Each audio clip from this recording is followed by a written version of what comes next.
not a hard game to analyze. That thing was over like 12 minutes in. So, like, there's no recap we could have done that would have been any different than what everybody else said, literally at halftime of the game, which was, oh my God, they can't block them. And it just never changed. Like, we had Kenny Pickett taking snaps, okay? Kenny Pickett has more Super Bowl snaps in his lifetime than Lamar Jackson.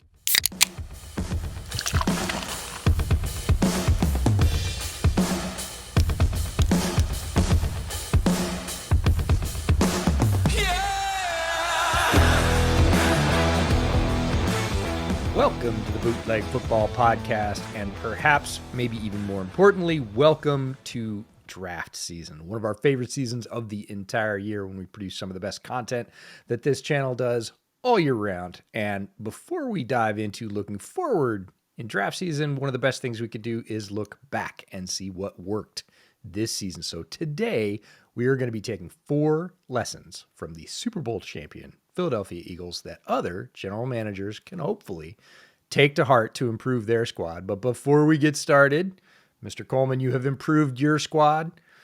Your kitten duo is dominating social media. How are you? You see him in the background there, too. Born for the camera. How are you doing? I'm doing good. I got back from the vet today because, I'm not entirely sure where the rescue got these 2 little guys from. Oh. I don't think it was a great environment because they got coccidia and ringworm there. So we're doing the fun cat dad, deworming routine every single day, and all the chemical baths or whatever you got. It's a lot around here. Plus, everything that comes with having parasites in the stomach. So again, no idea where they got them from. Wasn't a great situation. They're in a better situation now. All I know is they're happy and they're well fed, and that's all we can ask for. But happy things have improved. It's been a long week. It's been a long week. Sell the sizzle. I know we're not supposed to swear in the first 90 seconds, but let's just talk about cat parasites. That'll get folks excited. No, I'm very glad that they have upgraded to a far finer home. And speaking of upgrades, what's your first lesson from the Philadelphia Eagles? We saw them dominate the Kansas City Chiefs in the Super Bowl. We have been very complimentary on this podcast about the job that Howie Roseman has done over the years. What's the first thing specifically that you pick out that other teams might be able to take advantage of as a lesson from the Eagles? I think it's something that we are going to see teams take advantage of because theoretically every single team can do it. And I started to dig into this morning in preparation for this episode. Because I was looking at some of the Eagles contracts and when the money hits, and it's 2029, 2030, void years, 6-7 void years on the back end of a deal, like with Jalen Hurts. Looking at the 2029 cap hits, it's kind of hilarious. You got 2030 is $53 million for AJ Brown. 2029 is $97 million for Hurts. Another $29 million for AJ Brown. Mailata's at $35.7. Devonta Smith is at $35.7. Landon Dickerson's at $35. Jake Elliott's at $8.6. And this is 5 seasons from now, right? Yeah. And a lot of it is because of all these void years. And I was like, what? Why are they doing that? Especially having them all hit at the same time. I understand they're all core players, some more than others, but they're all core players. But they're all hitting at the same time, and I understand that they're going to be negotiating extensions. You don't do a deal like this unless you're planning on extending. But why are they all hitting there? And so I was doing some research on it, and I realized, Jeffrey Lurie, who has a background in film and TV production, he bought the Eagles, coming from, working in movies and TV and Paramount and all that kind of stuff. Talk about investments that paid off. He bought them for $150 million. I know it was a little over $400 million in today's dollars that he bought them for in 1994. Now they're at $7.5 billion. So, the man knows what he's doing. Yep. But he also knows what he's doing when it comes to media, and specifically media rights. And so I was looking at how the timing ties into cap structures which then ties into how much the league makes, which then ties into media rights. And Jeffrey Lurie, of course, has a big hand in negotiating media rights with the NFL, or for the NFL, I should say. And they agreed to a new media rights distribution deal back in 2021 that was valued at over $100 billion. It runs out in 2033. But the NFL has an option to get out of that deal after the 2029 season. I then dug a little bit deeper because I was like, oh, that's when all those contracts are hitting. Or at least that's when like the meat of the cap hits are hitting. So I was like, if they're going to be renegotiating the NFL media rights deal with CBS and NBC and Fox and all them at that point, and probably getting even more money, that means that the Eagles are timing all of these deals to blow up at that point so that they can renegotiate and then allocate the money or allocate future cap hits more smartly once the new media rights deal comes in, which is then going to explode the cap. So I was like, okay, well, how much is it going to explode by? Like, are they still screwed anyway? Because typically you're expecting the cap to go up about 7 to 10% per year, which all these deals, like, I'm sorry, the math ain't math, and 7 to 10% is not going to cover all that, even if you're trying to extend all of them at the same time and layer these contracts together. And so then I started digging into, okay, how are ratings calculated? Because if the ratings are going up, that means the ad dollars are going up, which means the value of the media rights is going up, which means the NFL is making more money. Come to find out, Nielsen this year, and they announced this back in 2020, by the way, the year before they negotiated the media rights extension, they announced back in 2020 that they were going to be phasing into a new way to calculate television ratings. And I'm not going to get into the specifics of how they're doing it. I'm thinking about doing a whole episode on my channel, kind of really getting into the nitty-gritty of this shit. But suffice to say, from somebody who I talk to that's in the industry, TV ratings across the board are up between 5 and 40% based on how Nielsen is now calculating ratings. Not that more people are watching the content, it's just they're being more accurately counted, because Nielsen's changed how they've done it to account for cord cutting and all that kind of stuff.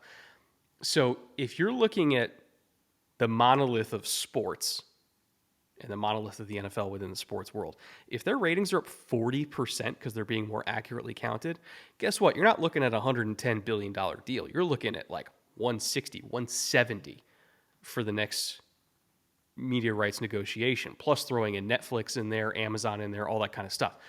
So I'm like, okay, Jeffrey Lurie probably knew all of this because he comes from that world and he's heavily involved in these negotiations.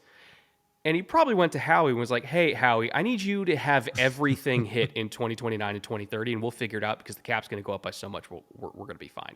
Like, I don't think they care what the math is because they're anticipating a cap space jump of not 7%, probably like 20 to 30% in one off season. So I guess my lesson, long way to go for a short drink of water. My lesson is, if you're an NFL team and you want to win, understand how the business of the NFL works and how the league makes money and when the league makes money. Because that's going to tell you how you can structure contracts so that the cap isn't really real for you. It's being competitive in another way. We talk about being competitive all the time in talent acquisition. We talk about being competitive on the field and with coaching staffs and with whatever else. That's competitive ownership. That's competitive understanding of the business landscape to a point where you can then go tell your football people, you have this much to spend and don't worry about it. Like, it's going to look bad. People are going to ask you at the league meetings, what are you doing? Just smile and nod. You're fine. And that is a huge advantage when it comes to being Philadelphia. Another advantage we've seen them exploit, which is my first lesson, is know your coaching staff and your locker room. Know where they give you advantages and exploit those. And the flip side of the coin, know where you're not strong and stay away from those pitfalls. The advantage I'm going to give as an example is Jalen Carter. And Jalen Carter would not have worked in a lot of rooms across the NFL. And that was said pre-draft. And a lot of people have forgotten that recency bias because he landed in possibly the best spot for him as a player in the entire NFL, and it's worked out great. It's hit big time. But that wouldn't have been the case everywhere. And if other organizations had taken that risk without what the Eagles have and what the Eagles knew they have, it probably would have blown up in their face. And the thing they needed was both strong coaching and a core of veteran leadership that could steer Jalen in the right direction early in his career and not let him get off track. He'd done a little bit of that in college. It's very possible. I mean, it's sort of one of those standing at the crossroad moments. Could go either way. You're going to get a whole bunch more money, some less responsibility in terms of being a student. Now you're just a professional athlete. And Philadelphia had the structure in place, and they knew it, and therefore they were very confident in spending that pick that if it didn't go right, it wasn't going to go right for, typical kind of football reasons in terms of being a bust, and not everything else, which was the worry of, I'll just say, most of the rest of the league. Howie knew he had both. He took the swing. It's paid off big time.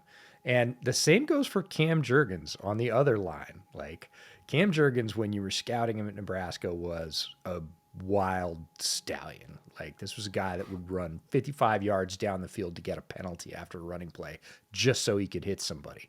And he was just as happy doing that as fulfilling his obligation on a given run play and burying some guy. Players like that are awesome. His physical skill set was crazy. He tested off the charts. They knew they had strong veteran leaders again to teach him and rein him in. They know they have Jeff Stoutland teaching the offensive line. They knew they didn't need to play him at center, a very high leverage position for a rookie, for at least a year. All of those things played into their favor. Again, they make the pick. The progression goes as they expect. He starts at center for them in the biggest game of the year. They win it, and they look like geniuses. And it is because they are aware of both what they have in their locker room and what they have in their coaching rooms. And they know where they're strong. There's not that many places they're weak, but they know where they are both. And when they are strong, they take those swings and take advantage of those things. And it pays off for them. And that is one of the main reasons that these Eagles are the Eagles that we know as Super Bowl champions. By the way, I know people are going to be asking in the comments, well, why didn't you guys do a Super Bowl recap episode? Yes. What do you want us to say? Like, they played quarters all day and rushed 4 and got a billion pressures without even blitzing. Like, not a hard game to analyze. That thing was over like 12 minutes in. Yeah. So, like, there's no recap we could have done that would have been any different than what everybody else said, literally at halftime of the game, which was, oh my God, they can't block them. And it just never changed. Like, we had Kenny Pickett taking snaps, okay, in the Super Bowl. Yep. Like, Kenny Pickett has more Super Bowl snaps in his lifetime than Lamar Jackson. Let that sink in. And it's because of how dominant that win was. So, not a whole lot to say, folks. All we can really talk about is now how the Eagles built that roster that made a dynastic team that won almost every single game this year look like a JV squad. Absolutely folded them like a house of cards. It was startling, and we have talked about this on social media and some other places, that KC has conditioned us now for years, for the last 3 years, that they are the team that will watch their opponents make the mistakes, they will capitalize, and they will win. Now, it might be close, it might be ugly. Lots of them have been over the past couple of years for sure, but they are experts. There's not another way to say that. Their coaching staff, their players are experts in that situation, letting the other team make a mistake, letting them make 2, not making mistakes of your own, and winning the game. And instead, the shoe was clearly on the other foot, and it was really jarring. I don't know about for you, but for me, to watch Kansas City make a bad mistake, especially right before halftime, in the time when they usually go the other way, take advantage of that time, sort of double up their possessions, then make another one, and another one, and another one. And after like the third big mistake, you were like, wait a minute, what's going on here? Is this, bizarro Chiefs? And it really was. It was absolutely the opposite of everything we've seen for the past 3 seasons very consistently. And it just that's what shook me more than anything else. The Eagles played great. They played aggressive, opportunistic football. Obviously, you talked about the rush plan, but it was more KC being exactly opposite of what they have done over and over and over again, to the point of it getting boring for the last 3 seasons. And that was something else to watch. My second lesson to take away from that, by the way, is how he attacks weaknesses in the roster. And it's not that he invests one asset into fixing a problem. It's how he invests 2, 3, sometimes 4 assets into fixing a problem over the course of 1 to 2 years. And I look at even things that aren't necessarily a weakness, but just things that are average, and how not complacent he is with mediocrity and how he is always trying to upgrade. Even going back 10 years ago, you had Nick Foles, who was a Pro Bowl quarterback on his rookie deal, had a season where he went 27-2 for touchdown to interception ratio. Had a down year. I think it was in 2014. 2015, they trade him away because they're like, hey, he had a really promising season a couple years ago. We think we can get better. Trade him away, get Sam Bradford. And then they traded Bradford because they're like, we still think that we can upgrade here. And that, they actually did multiple trades to kind of get themselves in position to get Carson Wentz, drafted Carson Wentz, and then re-signed Nick Foles again to be the backup again. Carson Wentz has like an MVP caliber year. His second year, they go to the Super Bowl. He's hurt. Nick Foles becomes Super Bowl MVP. And like that first Super Bowl was brought out by a lack of complacency, by just constantly trying to upgrade not just a quarterback, but backup quarterback. Fast forward a couple of years ago, even after they signed Carson Wentz to a $100 million contract, they drafted Jalen Hurts in the second round because they didn't want to be complacent if that Carson Wentz deal went south, which, by the way, it did. They had an option ready to go because they weren't complacent. They didn't want to just rest on their laurels and say, well, we have a $100 million quarterback. No, you draft another one.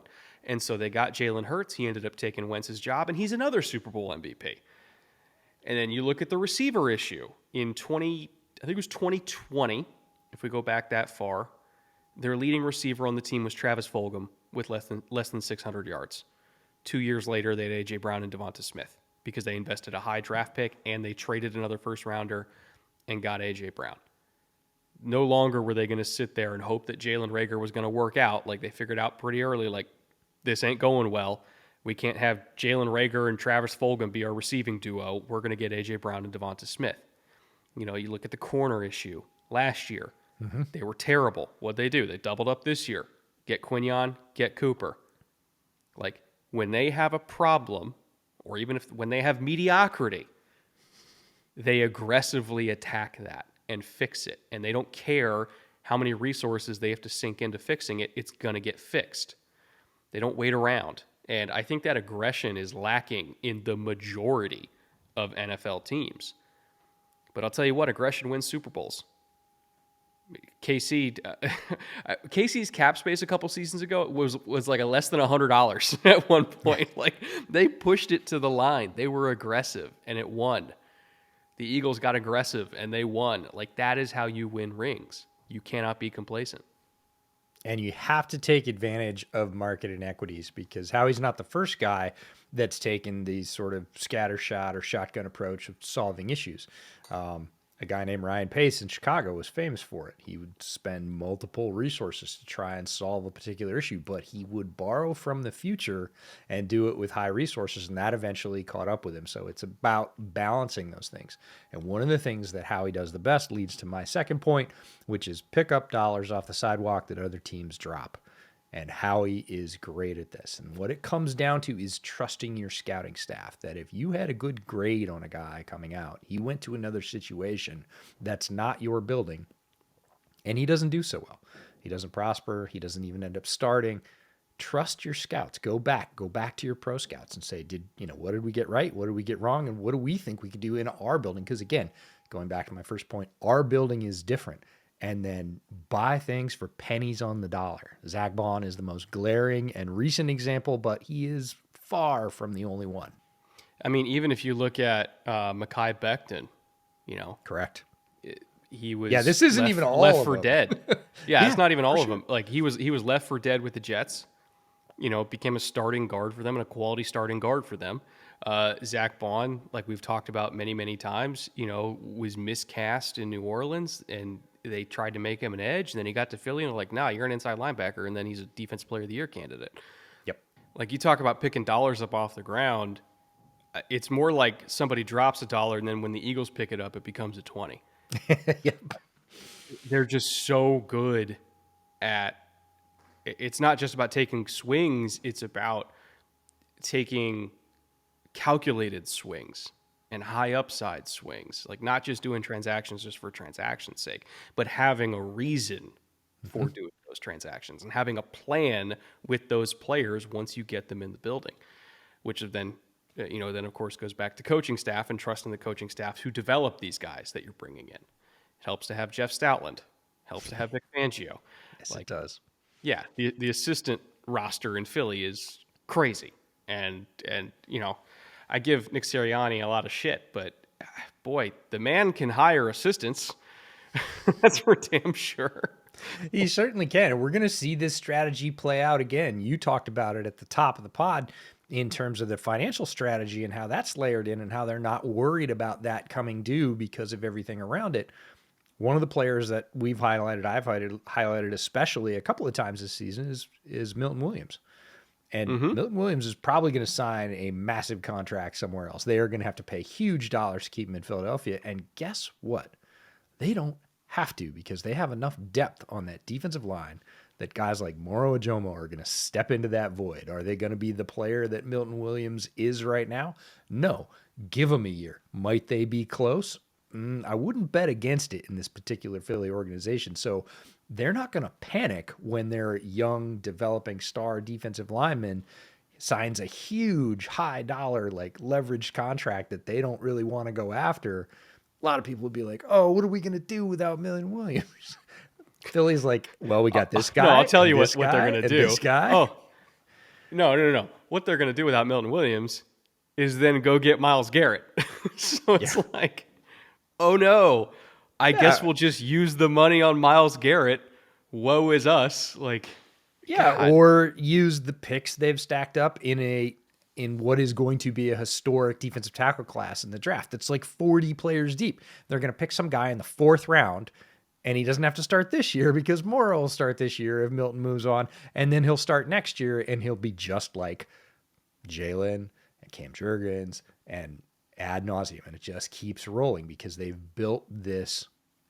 It's this fully featured assembly line of how to create a good football team. You talked about the assistant coaches, talked about the head coach, talked about the owner, talked about the GM, all sort of working in concert. And what you end up with on the field is a big green threshing machine. Well, speaking of big threshing machines, if you guys enjoyed this episode, hopefully you enjoyed this episode. Reminder, we have a whole bunch of bonus content on the Patreon for draft season. First things first, we have a breakdown on Kenneth Grant and Mason Graham, the two gigantic threshing machines over at Michigan. Yep. I highly doubt they're going to make it to Philly's pick, but whoever gets them, somewhere between pick 5 and pick 25 for both of them, is going to be very, very, very, very, very happy. So if you want to hear, I think it's like a 20 to 25 minute essentially bonus episode talking about the Michigan DTs. We got film on those as well. Some fun little stats for you. Oh, God, I have a cat crawling up my leg.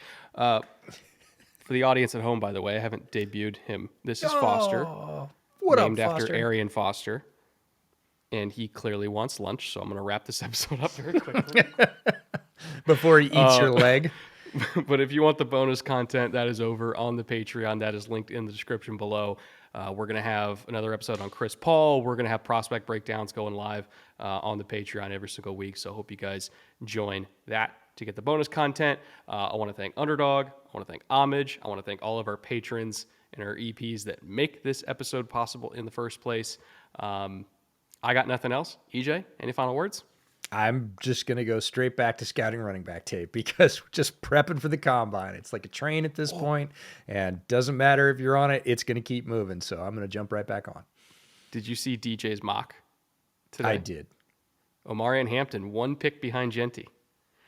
That's a discussion, folks. And Travion Henderson also, a couple picks behind that. 3 first-round running backs. Let's go. As an Omarion Hampton truther for the past 2 seasons, not just the last one. I'm cool with it.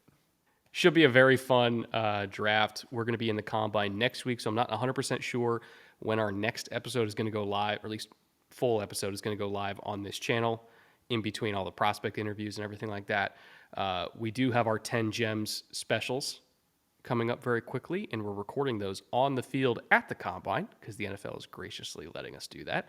So after the offensive line drills wrap up, EJ and I are going to grab a table and chairs, sit at the 50 in Lucas Oil while they're striking all the stuff and talk about our 10 gems for the year. So that'll be coming soon. Thank you for watching and listening, wherever you happen to be watching and listening, and we will see you next week, I think, ish, probably. Ish. Maybe.